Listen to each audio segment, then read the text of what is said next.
Hi, welcome to daily update. इस class में हम द हिंदू और इंडियन एक्सप्रेस के जितने भी 1 लाइनर ऑफ करंट अफेयर्स रहते हैं उसे कवर करने की कोशिश करते हैं। आज है 1 जनवरी और आज हमारे क्लास में टोटल में 13 न्यूज है जिसे हम आज की क्लास में कवर करने वाले हैं। तो चलिए शुरू करते हैं हमारा आज का पहला न्यूज से। हमारा आज का पहला न्यूज है प्रगति का मीटिंग को लेकर। अच्छा, रिसेंटली प्रगति को लेकर एक मीटिंग हुआ था। ये मीटिंग 50 नंबर हुआ था। 50 नंबर मीटिंग है ये साल 2026 में जो मीटिंग हुआ है ये है 50 नंबर, मतलब 50 नंबर मीटिंग हुआ है जिसे चेयर किया गया है किसके द्वारा? प्रधानमंत्री मोदी के द्वारा।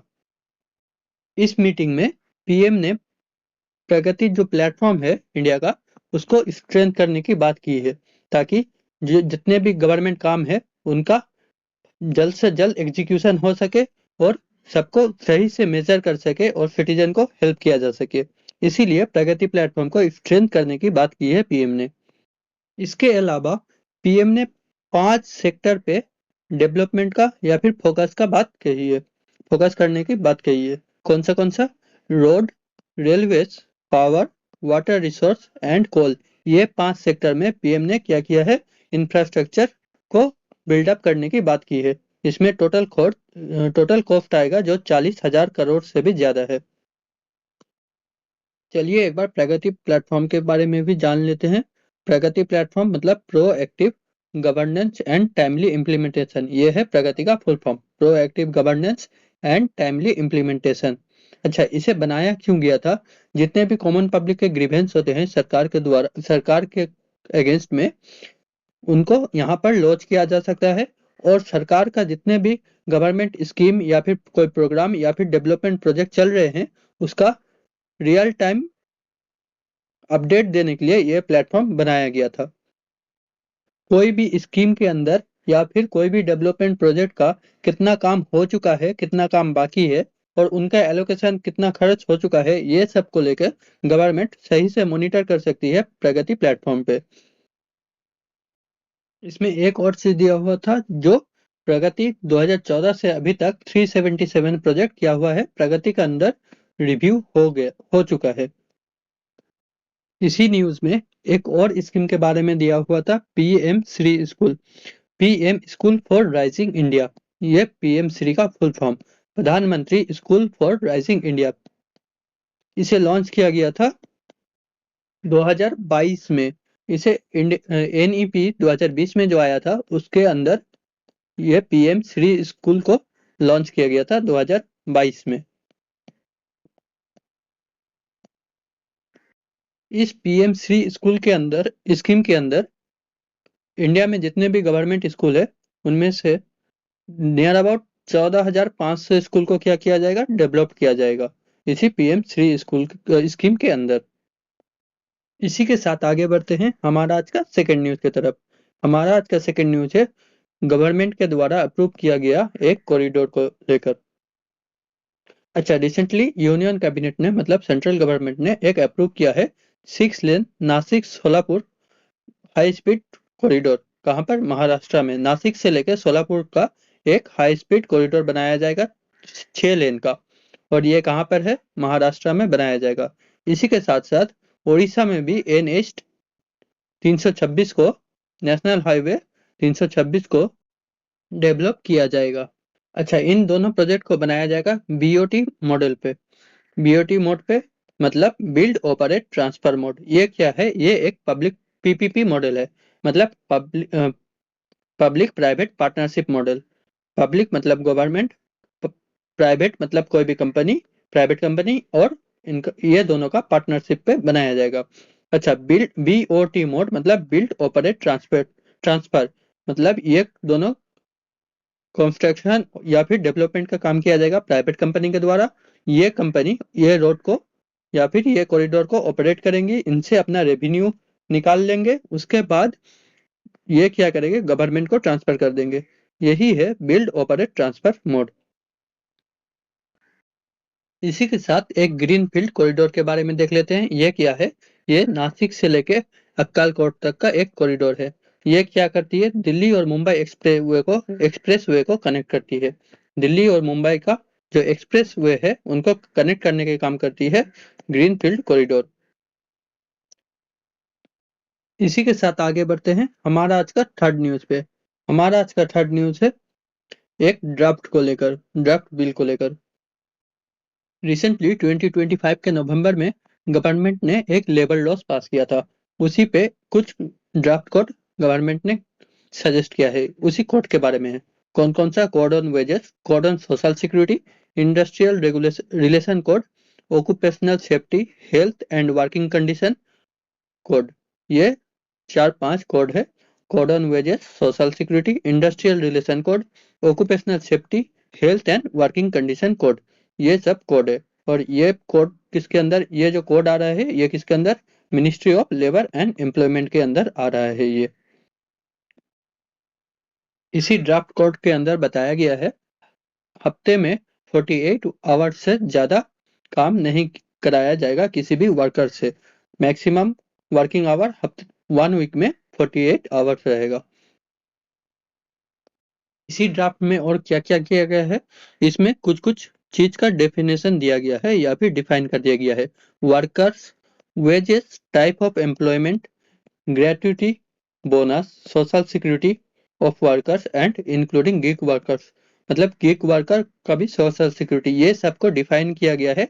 ये सब का डेफिनेशन दिया गया है इसी ड्राफ्ट कोड बिल में। जितने भी अनऑर्गेनाइज्ड वर्कर रहते हैं उनका भी एक आधार लिंक रजिस्ट्रेशन करने की बात की गई है इसी ड्राफ्ट कोड बिल में, इसी ड्राफ्ट कोड में। अच्छा, जितने भी unorganised worker, normally gig workers जो रहते हैं वो अनऑर्गेनाइज्ड वर्कर रहते हैं, तो उनका आधार लिंक रजिस्ट्रेशन का बात की गई है। ये जो अनऑर्गेनाइज्ड वर्कर और गिग वर्कर रहते हैं, मतलब जितने भी डिलीवरी पर्सन रहते हैं उनको गिग वर्कर कहा जाता है। ये जो गिग वर्कर और अनऑर्गेनाइज्ड सेक्टर का वर्कर रहते हैं उनके लिए एक बॉडी बनाया जाएगा, national social security board. Board बनाया जाएगा उनके लिए एक, जिसका नाम रहेगा national social security board.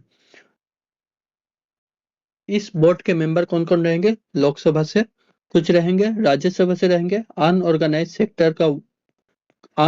Sector में काम करने वाले कुछ लोग रहेंगे, एम्प्लॉयर्स एसोसिएशन जो है वहां के कुछ लोग रहेंगे, स्टेट के रिप्रेजेंटेटिव स्टेट के लोग रहेंगे, शेड्यूल कास्ट से कुछ लोग रहेंगे, शेड्यूल ट्राइब से भी रहेंगे, वोमेन्स भी रहेंगे, और माइनॉरिटी सेक्शन से जो लोग हैं वो भी इस बोर्ड का मेंबर रहेंगे।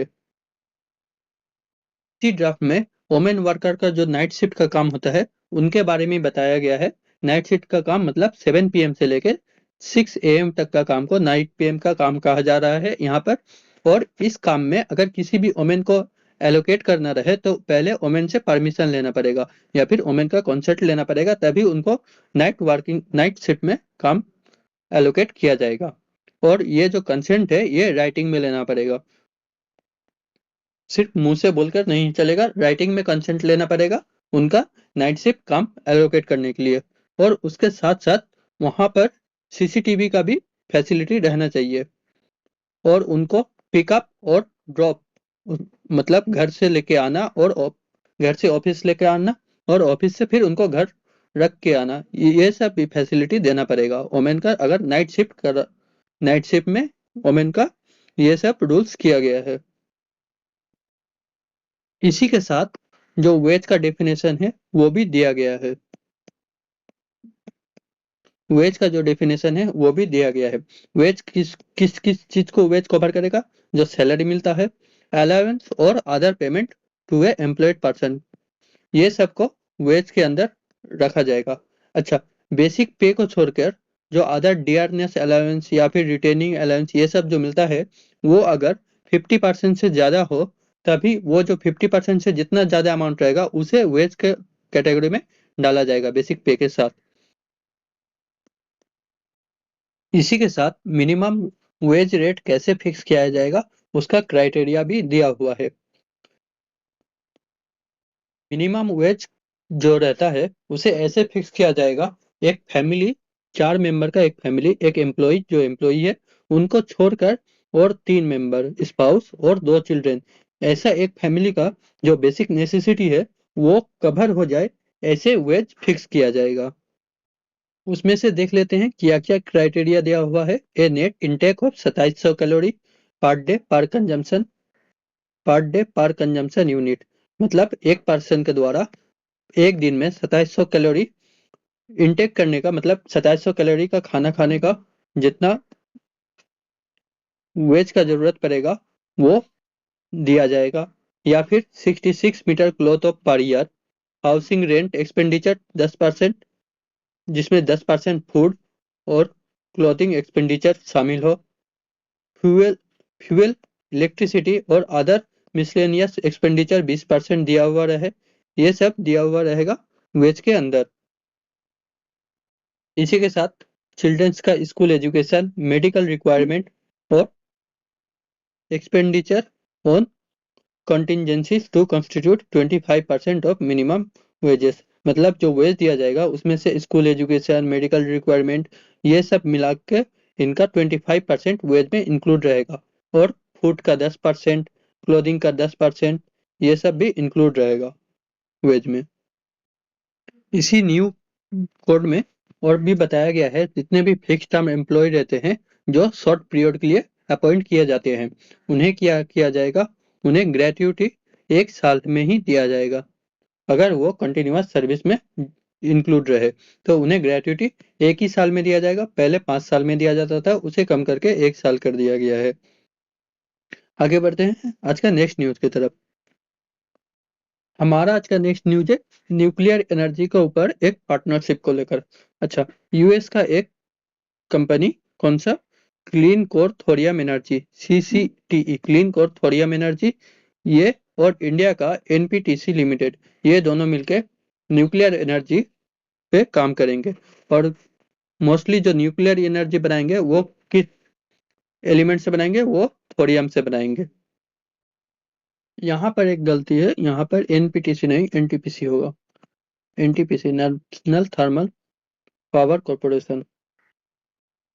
इसी के साथ NTPC का जो ऑब्जेक्टिव है वो है 30 गीगावाट इलेक्ट्रिसिटी जनरेट करना, कहाँ से, एटॉमिक एनर्जी से, बाय 2047, 2047 तक में NTPC का जो गोल है वो 30 गीगावाट एनर्जी प्रोड्यूस करना, किस चीज से, एटॉमिक एनर्जी से। अच्छा, थोरियम के बारे में थोड़ा जान लेते हैं। थोरियम, इसका केमिकल सिंबल है TH और इसका एटॉमिक नंबर है 90। अच्छा, इसका ये एलिमेंट का नाम थोरियम रखा गया था नॉर्थ गॉड थोरियम के नाम से। थोरियम को यूरेनियम का ऑल्टरनेटिव में यूज किया जा रहा है। क्यों? इंडिया में थोरियम बहुत ज्यादा परिमाण में मिलता है, ये अबंडेंट है, इसीलिए इसे यूज किया जा रहा है। और इनसे जो ये एलिमेंट से जो रेडियो एक्टिव वेस्ट निकलता है वो क्या करता है, वो बहुत ज्यादा दिन तक नहीं टिक पाता, उन्हें जल्द से जल्द खत्म किया जा सकता है यूरेनियम के कंपैरेटिव में, तो इसीलिए इसे यूज किया जा रहा है। इसी के साथ आगे बढ़ते हैं हमारा आज का नेक्स्ट न्यूज पे। नेक्स्ट न्यूज है हिमाचल प्रदेश को लेकर। हिमाचल के गवर्नमेंट क्या करने वाले हैं, हिमाचल प्रदेश के जो गवर्नमेंट है वो कैनबिस कल्टीवेशन को लीगलाइज करने वाले हैं और रेगुलेट करने वाले हैं।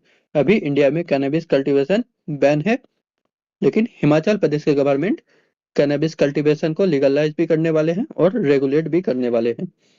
आगे बढ़ते हैं नेक्स्ट न्यूज की तरफ। हमारा आज का नेक्स्ट न्यूज है मालदीव्स को लेकर। अच्छा, इंडिया ने क्या किया था, मालदीव्स में एक एयरपोर्ट रीडेवलपमेंट का काम किया था। कौन सा एयरपोर्ट, हनी माधव एयरपोर्ट। ये एयरपोर्ट इंडिया मालदीव में रीडेवलपमेंट कर रहा था। कब से काम चल रहा था, 1986 से। और 800 मिलियन क्रेडिट लाइन दिया गया था इंडिया का एक्सिम बैंक के द्वारा। इसी के साथ आगे बढ़ते हैं हमारा आज का नेक्स्ट न्यूज पे। हमारा आज का नेक्स्ट न्यूज है RBI को लेकर। NPA, gross non performing asset के बारे में बताया जा रहा है। यहाँ पर बताया जा रहा है जो डाटा दिया हुआ है, जो 2027 में जो GNPA वो 1.9% हो जाएगा। और अभी कितना है, अभी है 2.1%। एक रिपोर्ट निकाला गया था RBI का, कौन सा, फाइनेंशियल स्टेबिलिटी रिपोर्ट। इसी के अंदर ये बताया गया है जो इंडिया का जो नॉन परफॉर्मिंग एसेट रहेगा वो 2027 तक में 1.9% हो जाएगा और अभी जो है वो 2.1% है। ये एनपीए क्या है? एनपीए है नॉन परफॉर्मिंग एसेट। मतलब जितने भी लोन बैंक को लगता है कि ये अब वापस नहीं मिलेगा, तो उसे बैंक क्या करती है? एनपीए घोषित कर देती है, उसे नॉन परफॉर्मिंग एसेट घोषित किया जाता है बैंक के द्वारा। ये जीएनपी को कैलकुलेट कैसे किया जाता है? जितने भी बैंक का नॉन परफॉर्मिंग एसेट है उनको डिवाइड कर दिया जाता है, किससे? बैंक का जितना भी लोन बैंक इशू किया है, ये दोनों को डिवाइड करके जीएनपीए निकाला जाता है। आगे बढ़ते हैं नेक्स्ट न्यूज की तरफ। नेक्स्ट न्यूज है गिग वर्कर्स का स्ट्राइक को लेकर। अच्छा, इसमें जो हमारा काम का चीज है वो है सोशल सिक्योरिटी 2020 बिल, ये कोड। अच्छा, इसी कोड गिग वर्कर्स के बारे में बात करता है। गिग वर्कर्स, प्लेटफॉर्म वर्कर्स और एग्रीगेटर के बारे में ये सोशल सिक्योरिटी 2020 डिफाइन किया है। और इसी कोड के अंदर गिग वर्कर और प्लेटफॉर्म वर्कर को फॉर्मल वेलफेयर फ्रेमवर्क के अंदर लाया गया है पहला बार। इसी कोड के अंदर गिग वर्कर को क्या किया जाएगा? रजिस्ट्रेशन किया जाएगा और उनका नेशनल डाटाबेस में ऐड किया जाएगा। और इनके साथ साथ इनको जितने भी हेल्थ रिलेटेड स्कीम है वर्किंग एम्प्लॉय पर्सन को मिलता है, disability, accident insurance, old age support, ये सब सभी स्कीम का क्या किया जाएगा? अपॉर्चुनिटी दिया जाएगा ये गिग वर्कर्स को भी।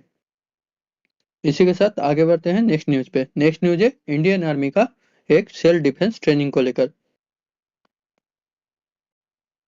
इंडियन आर्मी क्या कर रही है? इंडियन आर्मी जितने भी जम्मू के डोडा विलेज के सिविलियंस है उन्हें एक ट्रेनिंग दे रही है। किस चीज पे? सेल्फ डिफेंस पे और बंकर्स पे पोजीशन लेने पे जो ट्रेनिंग होते हैं उन्हें दिया जा रहा है इंडियन आर्मी के द्वारा।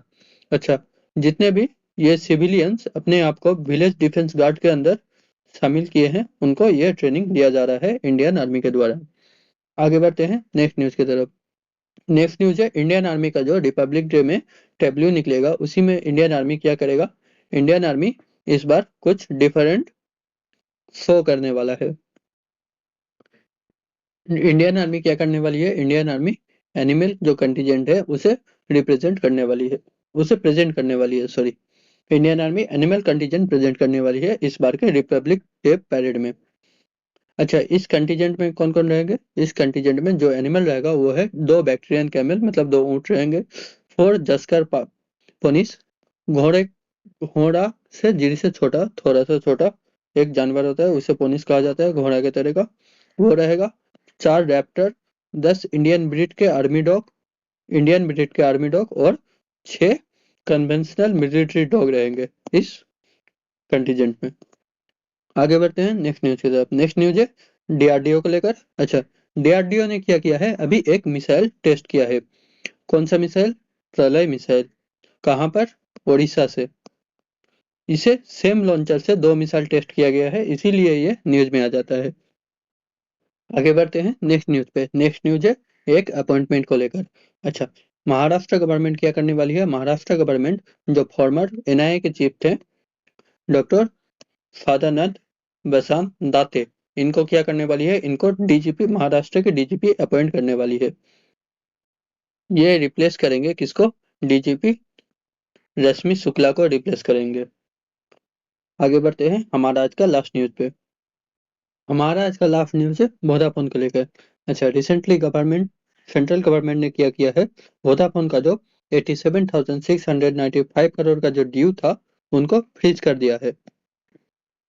ये जो वीआई को जो गवर्नमेंट को देना था 87,695 करोड़, उनको रिशिड्यूल जो टाइम में देना था उनको रिशिड्यूल कर दिया गया है और उनको वीआई को 10 साल और दिया गया है, 10 साल का पीरियड और दिया गया है। और ये 2031 से लेकर 2040 तक में इनको रिपेमेंट करना पड़ेगा गवर्नमेंट को। इसी के साथ हमारा आज का क्लास यहीं पर खत्म होता है।